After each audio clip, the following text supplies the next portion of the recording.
하나님의 은혜로 또 한 주가 지났습니다. 이번 주간에는 중국을 좀 갔다 왔는데 생각보다 좀 몸이 많이 피곤하고 지치는 부분들을 보게 됩니다. 우리의 인생에 있어서 이렇게 스케줄을 따라서 우리 패턴을 따라서 가는 어떤 그런 스타일이 있지 않습니까? 거기에 새로운 것들이 들어가면 우리의 모든 리듬들이 깨집니다. 근데 가장 중요한 리듬이 깨어지면 안 되는 리듬이 영적 리듬입니다. 우리가 어느 순간 어떤 때든지 하나님의 자녀로서 하나님과의 관계가 늘 온전히 되어야 될 줄로 믿습니다. 그런 축복을 누리는 여러분 되시기를 주 예수 그리스도 이름으로 축원드립니다. 자, 고린도 후서를 봐나갑니다. 오늘은 12절부터 14절 좀 짧게 볼 건데요. 우리가 앞서 1절부터 11절을 통해서 고린도 교회 성도들에게 보내는 이 바울의 그 서신에서의 도입부를 좀 봤습니다.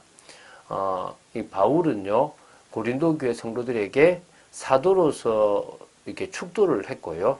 그리고 하나님께 찬양을 하고 감사를 드리는 그런 전형적인 바울의 서신을 이렇게 먼저 썼습니다. 그리고 이제 이어서 이제 이 12절부터 2장 11절까지 1장 12절부터 2장 11절까지의 내용을 통해서 자신이 고린도 교회의 방문 계획을 계속 변경한 거에 대한 어떤 이게 뭡니까?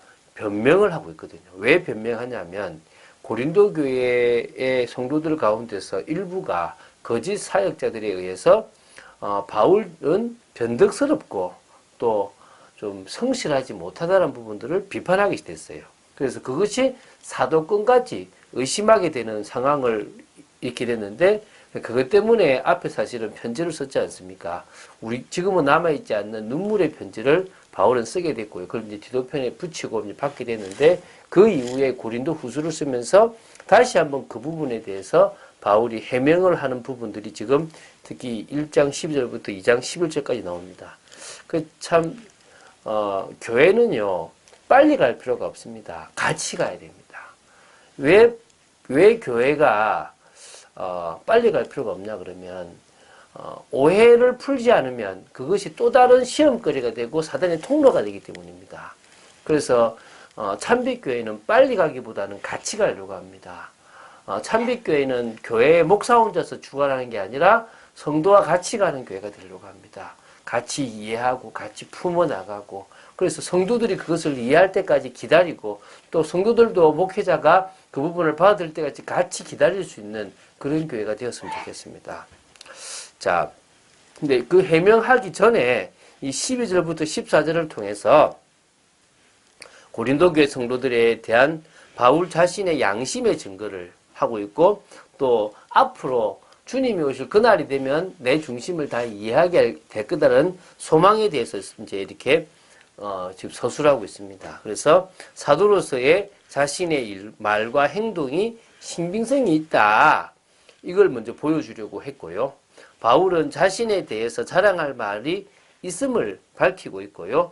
그래서 그걸 꺼내고 있습니다. 역설적으로 바울에 대한 고린도 교회 성도들의 비난을 지금 좀 풀어주려고 하는 부분들이 있습니다. 그래서 그 부분을 지금 같이 한번 나눠보도록 하겠습니다. 자, 12절을 보겠습니다. 우리가 세상에서 특별히 너희에 대하여 하나님의 거룩함과 진실함으로 행하되 육체의 지혜로 하지 아니하고 하나님의 은혜로 행함은 우리 양심이 증언하는 바니 이것이 우리의 자랑입니다. 지금 바울은 항상 이 모든 그 서신에 자신의 어떤 그런 내가 하나님 앞에 양심을 따라 이야기한다는 부분들이 많은데요. 여기 이 고린도 후서에서는 내가 너희들에게 대했고 세상 사람들이 말할 때 특별히 하나님의 거룩함과 진실함으로 내가 너희들한테 행했다라는 얘기를 합니다. 육체의 지혜, 뭐 헬라 철학이나 그 세상에 그 많은 것으로 하지 않고 나는 뭘 했단 말이죠?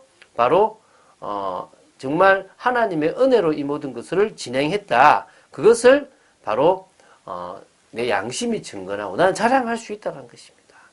이 말은요, 자신은 하나님의 뜻대로만 행하는 일꾼이라는 것을 자랑한다는 부분을 내포하고 있기도 합니다. 우리 이런 사역지로 써야 되겠죠. 오직 너희가 읽고 아는 것 외에 우리가 다른 것을 쓰지 아니하노니 너희가 완전히 알기를 내가 바라는 것은 너희가 우리를 부분적으로 알았으나 우리 주 예수의 날에는 너희가 우리의 자랑이 되고 우리가 너희의 자랑이 되는 그것이니라. 지금 바울은 지금요 고린도교 성도들이 잘못된 사역자들에 의해서 속아서 바울에 대해서 오해하고 있는 부분을 풀려고 노력합니다.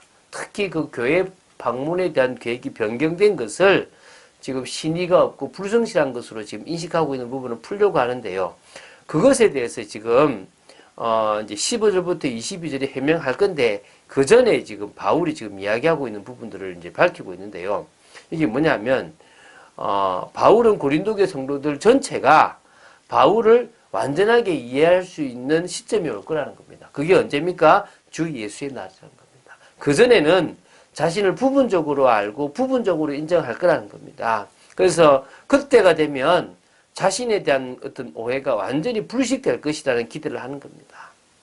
그래서 바로 바울이 그들의 자랑이 된다는 표현 이면에는 고린도교 성도들이 바울의 거짓 없는 진실성을 이해하고 또 그들을 생명길로 인도한 선생으로 하나님 앞에 자랑거리로 내세울 수 있을 것이라는 확신을 바울은 가지고 있고 기대한다는 부분들을 암시하고 있다는 것입니다.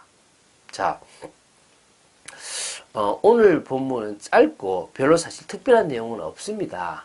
그런데 왜 이 부분을 다루냐면 고린도 후서 전체를 보기에 앞서 바울의 중심을 이해할 수 있는 부분이기 때문입니다. 목회자가 성도를 오해할 때도 있고요. 성도들이 목회자를 오해할 때도 많습니다. 그렇기 때문에 오늘 본문을 통해서 그런 오해를 가지기 이전에 우리가 이해하지 못하는 부분들이 목사님께 있을 거야. 내가 이해하지 못하는 부분들이 성도들에게 있을 거라는 생각을 가질 필요가 있다는 거죠. 지금 본문은요, 넓게는 사도직, 즉, 그러니까 사도 직무 수행에 대한 바울의 변호를 보도하고 있는 본론부의 전반부라고 말할 수 있는 고린도전서 1장 12절부터 7장 16절까지의 내용에 있어서 계시의 부분이 됩니다. 또 좁게는 고린도 지역 방문에 대한 계획을 변경하게 된 것을 해명하는 1장 12절부터 2장 11절까지의 부분에서의 계시도 되는 부분입니다. 그래서 결국 여기서 바울은요, 그는 사도로서의 직분과 사역 자세에 대해서 정당하다라는 부분을 강조하고 있고요. 자신은 진실성을 가지고 있다는 것을 변호하고 있습니다. 그리고 고린도교회 성도들이 자신을 온전히 이해하기를 지금 뭐합니까? 소망하고 있는 부분이 있습니다. 바울이 자기 진실성을 변호하고 있는 부분들은 특히 요 뒤에 이어질 고린도 방문 계획을 계속 변경하게 대한 부분들에 대해서 해명하는 것을 앞에 지금 이야기하고 있습니다. 그래서 지금 자신이 부득불 어쩔 수 없이 계속 변경할 수밖에 없었다. 그러나 너희들이 지금 거짓 사역자들을 통해서 나에 대해서 오해한 부분들을 내가 알고 있는데 나는 그들이 말하는 것처럼 그러니까 언행 불일치의 사람이나 불성실한 사람이 아니다는 것을 지금 이야기하고 있다는 것입니다. 다시 말하면 내가 전한 복음도 진짜고 나도 최선을 다해 그것을 하려고 했고 제발 나에 대한 오해는 있다 하더라도 최소한 이 복음에 대한 것만큼은 오해하지 말아주길 바란다는 부분들이 이 바울에게는 있었던 것입니다. 오늘 여러분도요, 사람에 대한 오해, 여러 가지 오해는 있을 수 있지만 가장 중요한 복음에 대한 오해는 없어야 될 줄로 믿습니다. 우리가 말씀과 함께하는 생활은 무슨 생활입니까? 복음과 함께하고 언약과 함께하고 하나님의 나라와 함께하는 축복입니다. 우리가 그 관점으로 성경을 보며 하나님의 뜻과 계획을 알아가고 나에게 사명을 주시고 나를 부르시고 나에게 모든 것을 진행하시는 그 이유를 봐야 될 줄로 믿습니다. 그리고 순종하면 돼요. 말씀 따라가면 됩니다. 우리가 정말 하나님의 뜻과 계획을 따라서 임마누엘의 걸음을 계속 걸어간다면 우리의 예틀이 깨지고 세상을 바꿀 수 있는 또 그 전에 나를 바꿀 수 있는 축복이 있게 될 줄로 믿습니다. 내 틀이 깨지고 새 틀이 형성이 되어진다. 그만큼 축복된 것이 없습니다. 언약을 붙잡으시기 바랍니다. 그 전에 하나님이 하시려고 하는 그 비전 방향이 나의 비전, 나의 꿈이 되면 됩니다. 바랍니다. 그리고 그 속에서 말씀 성취를 하나하나씩 보시고 또 적용해 나가는 축복된 여러분 되시기를 주 예수 그리스도 이름으로 축원드립니다.